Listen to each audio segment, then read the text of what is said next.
Many Afghan refugees are coming to Arizona, but many face obstacles. We'll take a look at what is being done to help these families.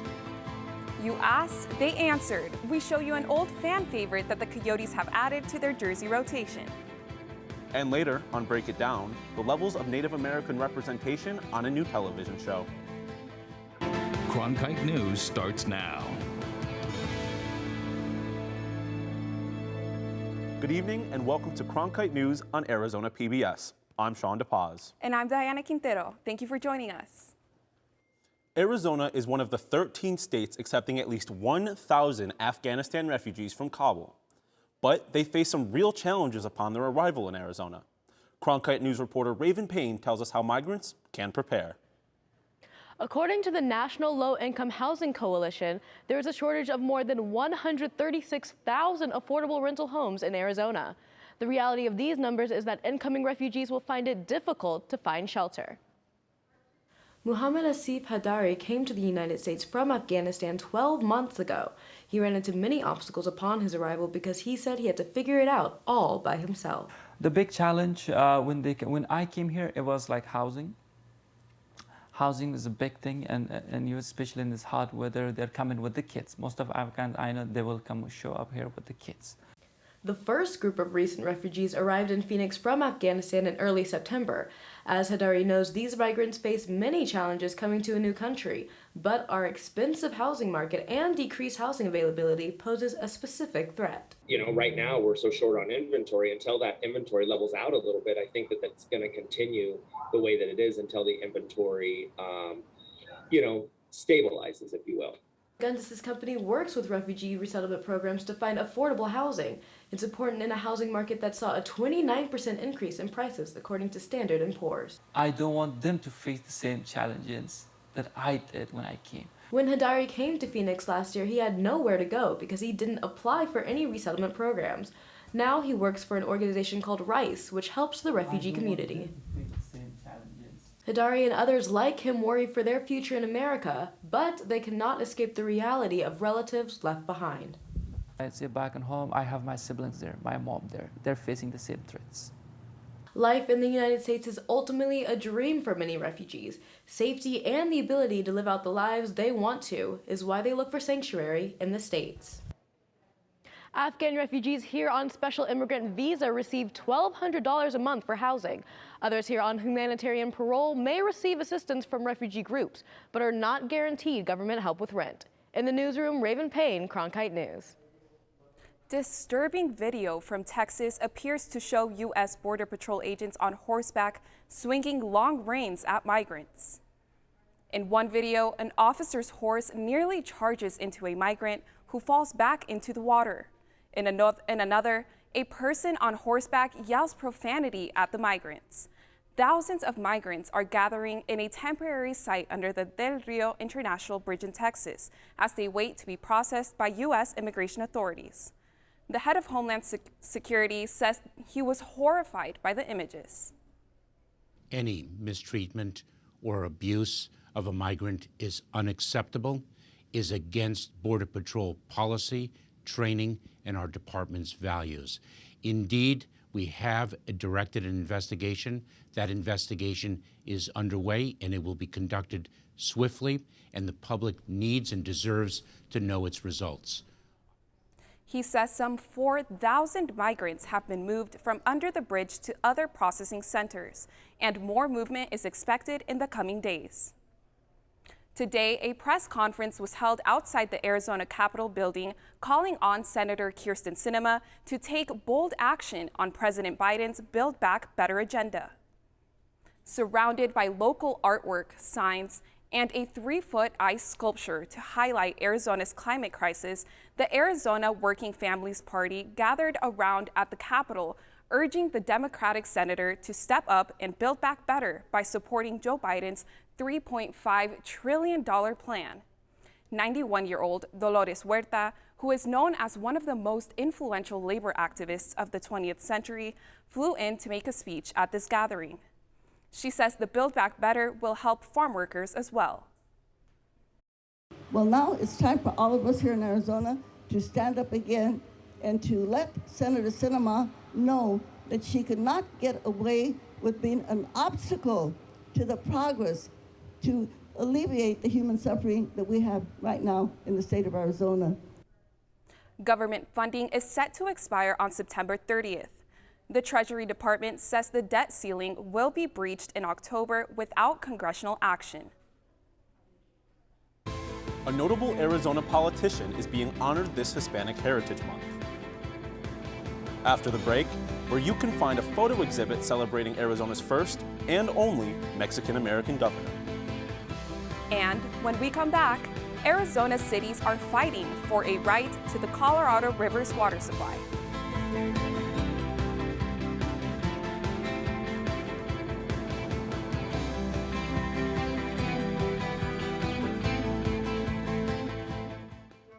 Every day I wake up, my first thought is, how can I serve this community? The biggest hurdle was not taking PTSD personally. Would you welcome, please, the amazing. Everybody that watches this, they say that I am the greatest that they've ever seen.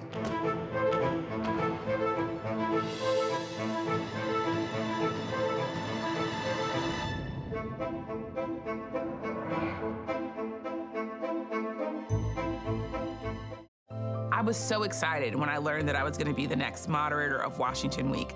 I was incredibly lucky to be mentored by Gwen Ifill, and what that gave to me was this confidence that I could be my full self and that I was deserving of whatever spaces I was in. Welcome to Washington Week. I also feel this great joy in taking the helm of Washington Week, knowing that I can mold it and make it my own, but also make sure that it is still within the legacy and the tradition that made it so great for all of these years. Your favorite member benefit is getting better and bigger. This is wonderful. Over the next year, Passport is adding new shows and doubling the number of episodes for you to stream. They give us all that they've got. From your favorite cooking and travel series. Even the stairs are breathtaking. To history specials and award-winning documentaries. Better and bigger. That really is the fun part. Stream on any device with Passport on the PBS Video app. It's prime time on your time. Watch Prime Afternoons every weekday on Arizona PBS. Did you miss a show in the evening? Then catch up on Prime Afternoons, your favorite dramas. No more bloody heroics. Antiques Roadshow. Really? Nature and Nova. It's time to reintroduce some wonder into this miracle of nature. All of the best from PBS on Prime Afternoons. Weekdays starting at 1:30, only on Arizona PBS. As part of National Hispanic Heritage Month, the Mexican Consulate in Phoenix is honoring one of Arizona's notable politicians, Raul Castro. Reporter Rudy Cavazos takes a look at a new photo exhibit featuring the former governor. Raul Castro was Arizona's first and only Mexican-American governor. His life is celebrated in a series of historical photos on display at the consulate. It's an opportunity for the public to learn more about the legacy he left. The first and only Mexican-American to occupy this position.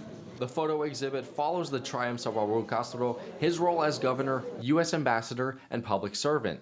He did so well, and he achieved the most success that any Arizonan. And it also shows the barriers he faced and overcame to become highly influential in Arizona. That my father actually was like the Martin Luther King of Arizona, quite frankly, for all the things that he did. Beth Castro explained that her father came to the United States as an immigrant from Sonora, Mexico. The display highlights some of the discrimination he faced after graduating from NAU early on, as he was unable to find a teaching job because of his background. Later, his multinational background became a benefit as he started a career in government working in the U.S. State Department in Agua Prieta, Sonora, Mexico. He was able to achieve all his dreams through perseverance. Castro was sworn into office as the 14th governor of Arizona in 1975 and served until 1977. Throughout his political career, he also served as U.S. ambassador to 3 countries. His daughter says along with his success, he always took the time to teach and emphasize the importance of hard work and education. Less fortunate, like the Latinos and the Native American kids, and even kindergartens, to say, look at what I did. I grew up poor, and you can also become somebody great as well. For those interested in learning more about Castro and his life, the photo exhibit will be open until the end of Hispanic Heritage Month. You can visit the exhibit at the Consulate General of Mexico in Phoenix. In the studio, Rudy Cavazos, Cronkite News. Water supply is pitting the city of Queen Creek against the counties that surround the Colorado River. GSC Farms owns several acres of land across the Colorado River, and they've been working on a deal to sell their water rights to Queen Creek. Queen Creek currently pumps their water from the ground, but says that it won't last forever with the population growing each year. River counties like La Paz and Yuma oppose moving the water and say it would encourage companies to buy land specifically to sell water rights. It is hot right now in the valley, but will there be any cooler temps on the horizon? Nick Shesky is in the Cronkite News Weather Center with a look at what we should expect. Yeah, so it's the last day of summer and tomorrow is the first day of fall. So let's check out our high temperatures all across the continental U.S. for the first day of fall. Look out here in the east, 78 degrees in Buffalo, or even in Chicago, it's going to be around 64 degrees. So mid-60s, mid-70s all across the continental U.S. Now we're going to take a more southwest view of things, all here in Arizona, Utah, Nevada. The temperatures, they're still kind of low by our standards, but out east, quite high. Here in Phoenix, it's going to be above 100 degrees, 77 in Flagstaff, up in Vegas, 98. But it's not going to stay above 100 degrees here in Phoenix for very long. Looking at our evening planner, it's going to be below 100 this whole evening. It's even going to dip down below 90 right around 10 p.m. Now looking at our 8-day forecast, we can see that our average for these 8 days is going to be below 100 degrees. It's going to sit right at 99 right around there. And these next few days, including Friday and Saturday and Sunday, you got 20% chances of rain for each of them. So you might see one more rainstorm coming in these next couple of days before the month's over. In the Weather Center, Nick Shesky, Cronkite News. I'm Cam Dyer. Coming up after the break, I'll have your Cronkite Sports Report. The Off-Road Expo races the Phoenix Raceway after 20 years in California.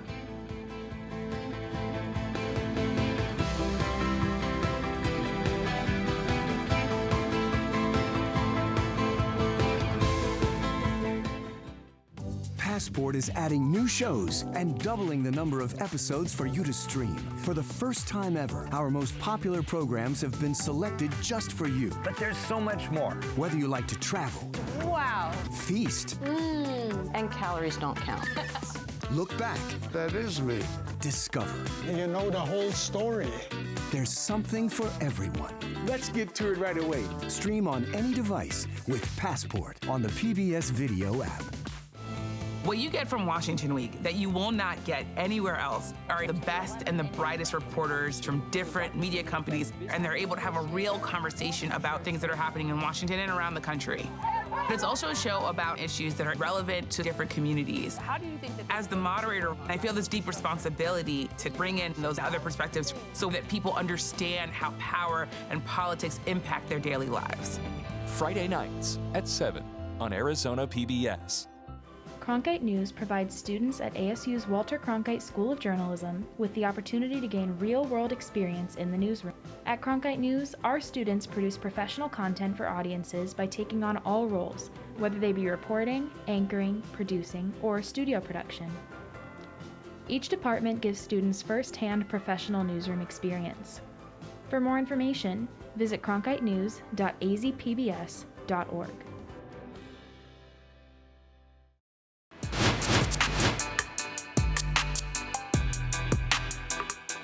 Welcome back. I'm Cam Dyer with your Cronkite Sports Report. Phoenix Raceway, home of the NASCAR Championship race, was transformed into the Off-Road Expo for the first time. Our reporter Ashlyn Register has more in Avondale. Over the last 20 years, the Off-Road Expo was held in California and now has extended to Arizona. It is an event to celebrate the off-road and sand sport community. Vehicles, products, tires, wheels, pretty much anything you could think of that you might need for your ATV or UTV is going to be here. If you enjoy the outdoors, if you're an outdoors enthusiast, there's probably something you're going to find here. The Off-Road Expo gives companies such as Nitto the opportunity to reach their customer base through in-person interactions, to answer questions and talk with their customers. It's great to be out here and interact with the people that use our products and want to be the diehard and goes to work during the week and wheels on the weekend. This is the first time that Phoenix Raceway has hosted the Off-Road Expo. This is a partnership they hope to continue for years to come. When we completed our renovation at Phoenix Raceway, we had visions of becoming an entertainment destination. And Off-Road Expo is a great example of another thing that we can do here that's different and unexpected. We reached out to them. I mean, we were looking at different venues, and obviously just the amount of space they have is amazing. The track's been a wonderful partner. I mean, they've gone out of their way to help us, and it's been a great experience. With moving to Phoenix Raceway, the event has encountered different challenges. The logistics of it, where booths are placed, where people park, just a lot of the stuff like that. And obviously this is the first time here, so we're going to learn a lot and be even better, bigger and better for next year. The Off-Road Expo is one example of the type of events Phoenix Raceway hopes to host in the years to come. In Avondale, Ashland Register, Cronkite News. The Raceway will host bicycling and running events and even a wedding reception before the Off-Road Expo comes back next year. At 2-0, the Cardinals are off to a great start, thanks to equal parts good play and good luck. Either way, it's a huge improvement from last season as the relationship between Cliff Kingsbury and Kyler Murray continues to grow. It's definitely improved. I think we both understand each other more and what we're both looking for, and I feel like I have a better feel for what he likes and doesn't like, and he's not afraid now to let me know early in the week, hey, I'm not feeling this play or that play, and that's what I want. I mean, the times I've been really successful with quarterbacks is the time that we've had great communication. From the gridiron to the ice, the Coyotes have revealed that they're bringing back a fan favorite. The team unveiled these jerseys on Twitter in response to fan demand. Man, do they look good. The black Kachinas will remain the primary home jersey, and the white Kachinas will be worn when they hit the road. Those icy white Kachinas will make a special appearance in Glendale for their home opener on October 18th against St. Louis. And that does it for this Cronkite Sports Report. Back to you, Sean and Diana. That's it for Cronkite News tonight. Thanks for joining us. For top Arizona stories anytime, go to cronkitenews.azpbs.org.